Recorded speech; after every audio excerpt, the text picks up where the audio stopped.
జీవితానికి సాహిత్యానికి ఉండే సంబంధం ఎంతటి గాఢమైందో చాలామందికి తెలియదు. దేశ కాల సంఘటనలు రచనకు కొంతమటుకు ఆధారమైన రచయిత వీటికి సరైన రూపచిత్రణ చేసిన రోజున కొన్ని సమస్యలకి కొంత సమాధానం రావచ్చును. పూరించలేని మహా సమస్యలలో జీవితం ఒకటి.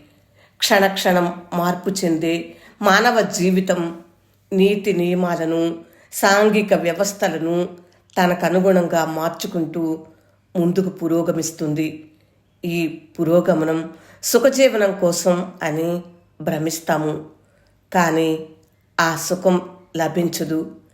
నిన్న మనల్ని ఆశ్చర్యపెట్టిన మార్పు ఈ రోజున మామూలైపోతుంది. ఇలా నిరంతరం దృశ్యం మారుతూనే ఉంటుంది. ఈ మారే దృశ్యానికి సరి అయిన రూపకల్పన చేసిన వాడే ఉత్తమ రచయిత. అందుకే కథలు, కవిత్వం, నవలలు, సాహిత్య వ్యాసాలు మొదలగునవి చదవాలి. ఎప్పుడైతే మనం సాహిత్యానికి దూరమైపోయి దృశ్య శ్రవణానికి అలవాటు పడ్డామో అప్పటి నుండే సమాజంలో మార్పులు మొదలయ్యాయి.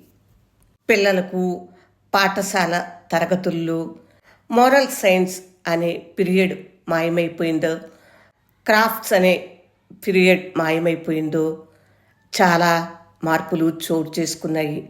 సాహిత్యం మనిషికి ఆలోచన ఇస్తుంది. చెడ్డదారిలో ప్రయాణిస్తున్నప్పుడు హెచ్చరిస్తుంది, ఉద్బోధ చేస్తుంది, మంచి మార్గంలో నడిపిస్తుంది.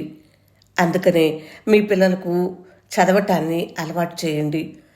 పుస్తకం చదవటం మానసిక వికాసమే కాదు, ఆనందం కూడా. అందుకే పుస్తకాలు చదివించండి, చదవండి. ఇలాంటి యూట్యూబ్ ఛానళ్ళు వింటూ ఉండండి. వింటారు కదా.